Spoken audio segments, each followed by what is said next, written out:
So should we let's start the class today. In the last class we were doing some of the exercise questions, and the last question that we touched upon was this. Abdul, while driving to school, computes the average speed of his trip to be 20 kilometers per hour. On his return trip along the same route, there is less traffic and the average speed is 30 kilometers per hour. Right? What is the average speed of Abdul's trip? So, in this question, first of all, we got to write the formula for average speed. What is the formula for average speed? The formula for average speed is total distance upon total time.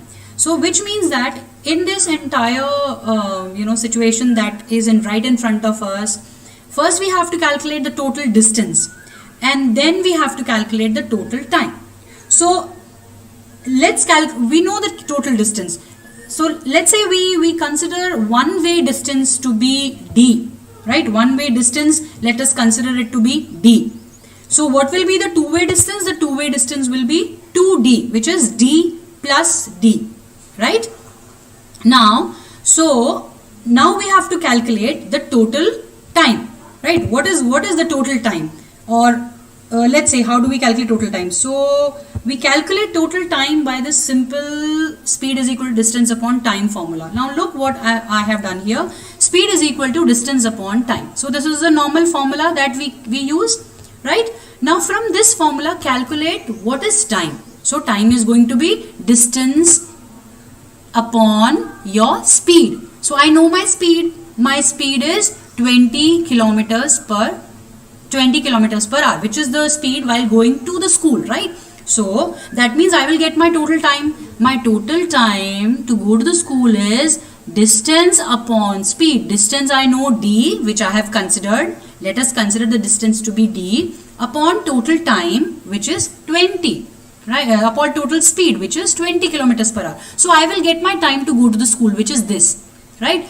Now same formula, I have to use the same speed is equal to distance upon time formula, and I have to calculate my second time, which is the time to come back from the school. Now I know my time is equal to distance upon speed. So distance again remains the same, which is d.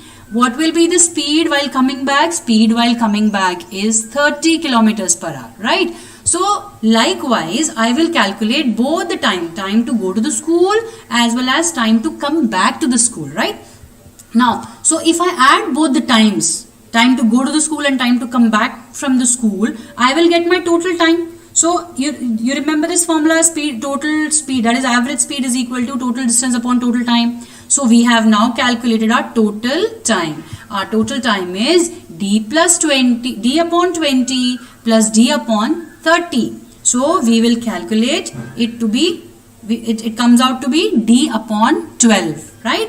So the total time is d upon 12 as shown here.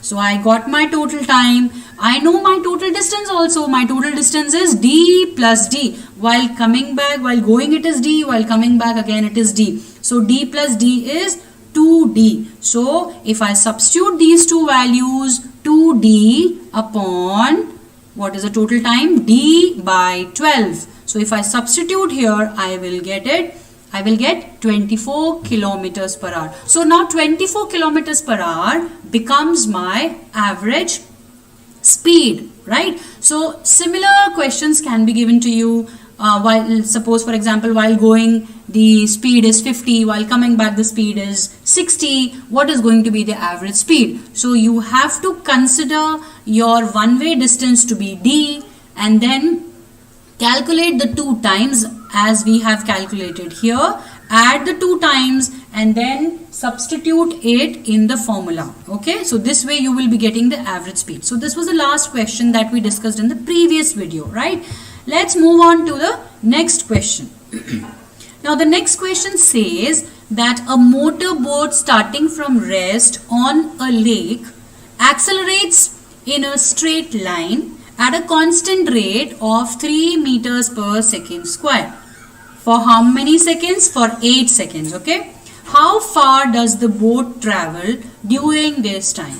Now in this as I told you, foremost step is to write down neatly and clearly what is the given data. Very, very important step, whenever you solve any numericals.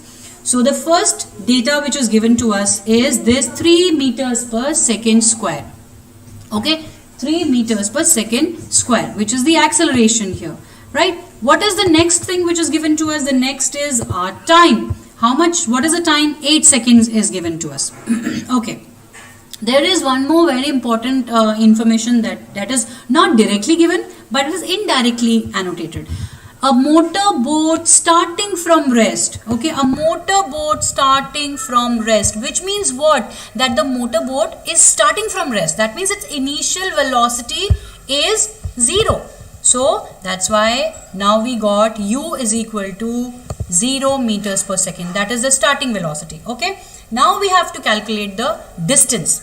Okay, what is the distance? This is what is asked. How far does the boat travel?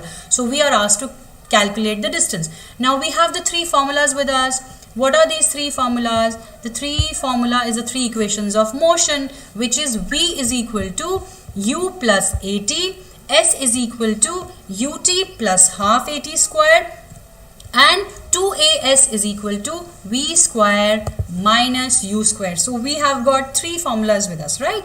So out of these three formulas, we have three quantities with us. One is acceleration, another one is time, and the third one is initial velocity, right? So three things we already know. We have to calculate the distance. So let's first know as to, can you use this second equation, which is s is equal to ut plus, one small little is the formula, yeah, half at square. My mistake.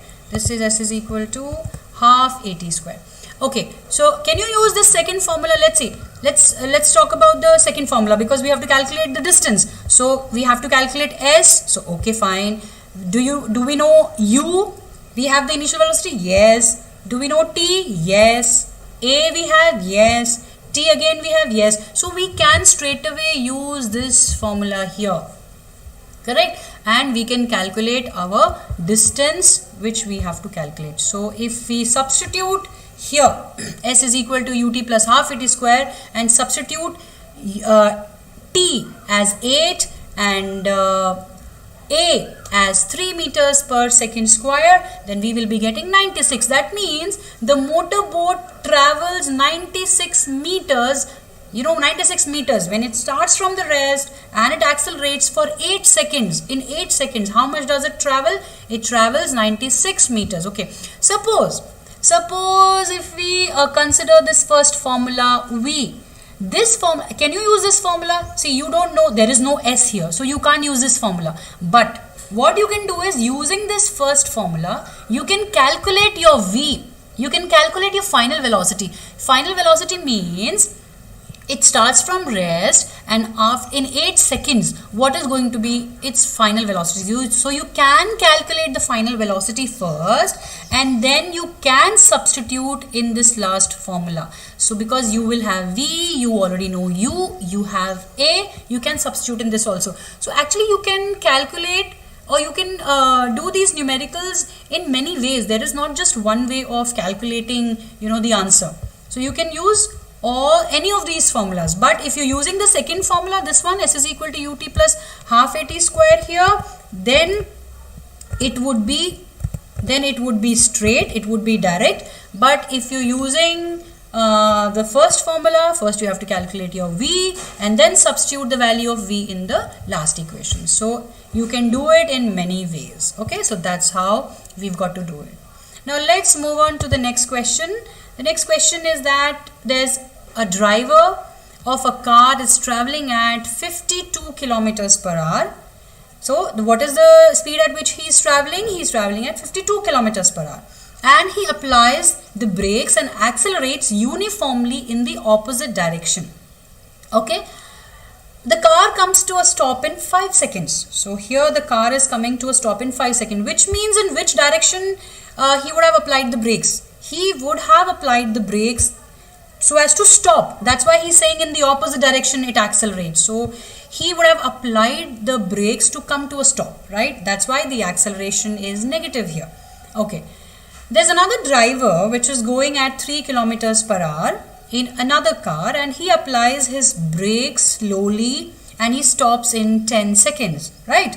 So one driver goes at 52 kilometers per hour, comes to a stop in 5 seconds. There's another driver who's going at 3 kilometers per hour and he applies brakes slowly and he comes to a stop at 10 seconds. So there are two drivers, there are two situations given. Okay, the question is, on the same graph paper, plot the speed versus time graphs for the two cars. So you have to draw a speed versus time graph, right? And you have to plot the graph and which of the two cars will travel farther after the brakes is applied. Means after you apply the brakes, which one of them are going to go a little far and then stop, and not stop immediately, but which is going to travel very far. That is the question. So first you have to plot the graph. How will you plot the graph in this case? Now look, we have been given 52 kilometers per hour is the first velocity and the second car is traveling at 3 kilometers per hour. And both the times 5 seconds and 10 seconds have been given in seconds, right? So first and foremost step, I told you before also, you have to convert these kilometers per hour into meters per seconds. You have to convert kilometers per hour into meters per second. So convert both the kilometers per hour into meters per second. So the first one I got 14.4 and the second one is 0.833 meters per second square. Okay. So now I have my speeds and distances in meters per second, and now I can plot. So on the x-axis I take my speed. On the y-axis I will take my time and I will try to plot. So look, what I do is, first I pick up this point 14.4 meters per second and then 5 seconds here. This is the 5 second point. And then I join these two. When I join these two, I will get a line. Okay. Now the second line is u is equal to 0.833, okay, which is here. This is 0.833 and the time is t is equal to d seconds, right? So again I can plot a graph like this. So now I've got two graphs, right? Now how do I know which one of the two cars are traveling faster?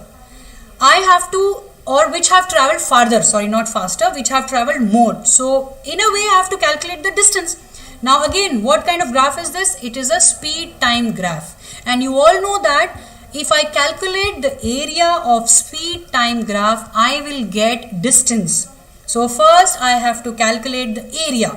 So which one do you think has more area? You have to calculate and see for yourself. How will you calculate the area of this, the bigger triangular that you see here? Half into base into height. So if you calculate, you will get something like this. The area of both the triangles is first triangle is A1. So I have calculated half into, what is the base? The base is 5. Base is this, that is time. So what is the time of the first car? 5 seconds is the time, into what is the speed? The speed is 14.4, which is this y-axis, half into base is this, height is this, height is 14.4. So into 14.4. So what do I get? I get 36 meters here. Okay. Similarly, I have to calculate the second area. The second area is half into, what is the base for the second triangle? Look at the base. The base we have time. So time is 10 into, what is the height here? Height is 0.833. So if I calculate the area, I am getting 4.165. So which of them has more area? Which of them has more area? The first triangle has got more area. The first triangle has got more area. So which means that the first car actually moves for a longer distance before it comes to rest, right? So anytime you are given distance and time graph, remember I'm repeating again and again, anytime you are given distance time graph, please, if you calculate the area of that graph, you will be getting the distance. Okay. You can solve it using the equation also, as well as you can directly calculate the area and then find as to how much distance the body is going to travel, right? So I hope this was easy for you. Now let's move on to the next numerical that we have here. Okay, so yeah, just a second. Probably I've cut, copy, pasted. That's why, you know, everywhere I'm getting. Okay, now there's a ball. A ball is gently dropped from a height of 20 meters, right? And so what is the height? The height is given as 20 meters, right? If its velocity increases uniformly at a rate of 10 meters per second square, with what velocity will it strike the ground? So what is the given data that has been given to us? The given data is the height is given, which is 20 meters. In a way, what is height? Height is nothing but the distance that the body is traveling. When the body is falling, it is the distance that the body is falling. It is the distance that the body is traveling. So we can say this height, and we can write height as nothing but the distance traveled, which is 20 meters, right? So now there is this 10 meters per second is what? 10 meters per second square. 10 meters of second square becomes the acceleration. So we also have been given the acceleration, right? Now, with what velocity will it strike the ground? So what is asked is the final velocity. Okay, final velocity is what is asked. Now, and after what time will it strike the ground? Which means time is also asked. We need to calculate the time also. Okay. There is one thing which is again not directly given in the question, but it is indirectly given. It is the initial velocity c. Now read the question very carefully. A ball is gently dropped from a height of 20 meters, which means that the ball starts to drop. So when the ball is in our hand at a height of 20 meters, this ball is ideally at rest, right? So the initial velocity of the ball is 20 meters. Right, it is 20 meters here, correct? So I have all these data with me. Which formula will I use? Now first, see, we have been given S, we have been given A, we have been given U. So let's see, V is equal to U plus AT. Do you know A? Yes. Do you know U? Yes. Do you know T? You do not know T. You also do not know V. So out of 4 variables, you do not know 2. So you can't use this formula. Now let's look at this. You know U? Yes. T? No. So again, you will not be able to use the second formula, because again, 2 variables is something that you don't know. You don't know U. Sorry, you don't know your T is not known to you. S you know, okay. A also you know. So you can use the second formula. This formula can be used. You know your distance. All that you have to, just a second, yeah. Sorry, in this case there is no V. In this case the final velocity is not there. So you cannot use this formula. It is as clear. Okay. Look at the third formula. In this case, you know S? Yes, you know S. You know A? Yes. You know U? Yes. And V is something that you have to calculate. So you have to use the second formula. So what you have to do is just keep all the 3 formulas right in front of you. See what variable you have to calculate. So in this case, you have to calculate V. So that means V have to be there in the equation, right? So in this equation, V is there. In the first equation, V is there, but in this equation you do not know your time, so you can't calculate that, right? Look at the last equation. Okay, last equation, you don't know V, only one variable is something that you don't know, and you can calculate that, right? So that's why you will go ahead with the third formula, which is the third equation of motion. 2as is equal to V square minus U square, correct? Second formula you cannot use because you do not have your V here. Probably when you calculate your distance, you will be able to use this formula, okay? So now if I use the third equation of motion, this is what I am getting.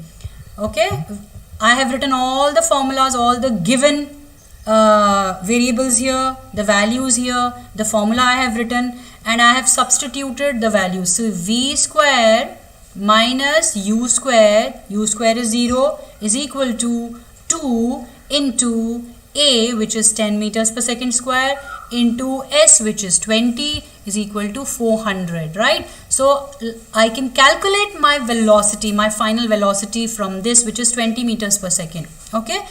Now when I got my velocity, now I know my velocity. What I have to calculate? I have to calculate what is the time taken. So how do I calculate the time taken? I will use the first formula, V minus U is equal to AT, right? So if I substitute my values in this formula, I will get 2 seconds. Okay. So 2 seconds is the time which is taken for the body. So I have calculated my velocity as well as the time taken. So which is 2 seconds. So this is how you have to look at all the 3 equations of motion and understand as to which formula will fit in. Okay.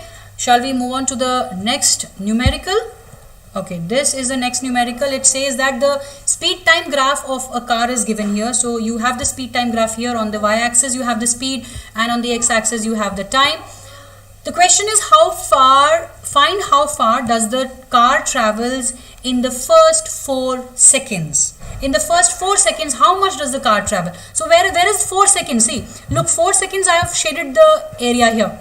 This is the 4th second area, correct? So in 4 seconds area, this is the area. I've shaded the area. So first, if you want to calculate how far does a car travels, I told you in a speed time graph, again I'm repeating, in a speed time graph, if you want to calculate how far does an object travels, simply calculate the area. So how would you calculate the area? You will make it a triangle. You can actually leave this portion, the red portion over here, because you can approximate basically. So just calculate the area of this triangle. Approximately that much distance is what the body travels. How will you calculate the area? Half into what is the base? Base is 4 into what is the height? Height is 6. Half into 4 into 6 is what you have to calculate. Okay.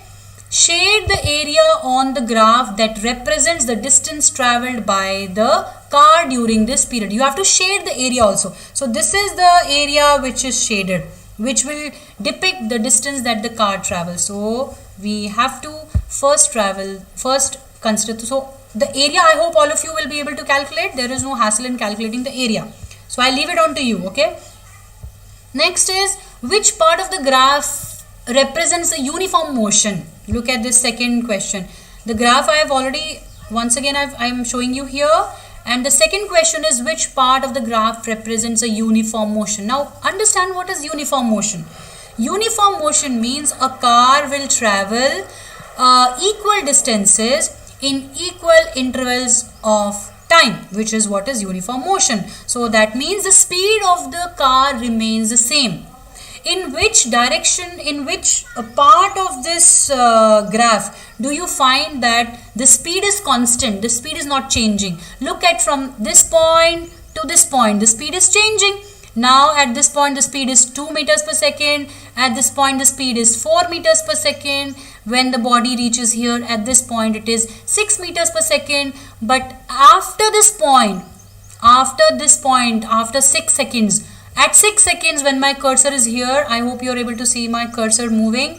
At 6 seconds, what is the speed? If you have to see the speed, you have to go on to the y-axis here. The y-axis is 6 point something meters per second. At 8 seconds, what is the speed? At 8 seconds, again the speed is 6 point something, 6 point probably 1 or 6.5 meters per second. At 10 seconds, again what is the speed? Again it is 6.5 or something meters per second. So which means that from 6 seconds till 10 seconds, the speed is remaining same, the speed is uniform. So this is the portion, I have shown it with an arrow. This is the portion which is showing that this is a uniform motion. This part shows that it's a uniform motion. From here till further distance, the car travels uniformly. Correct? So I hope this portion is very, very clear to you. Now let's move on to the next.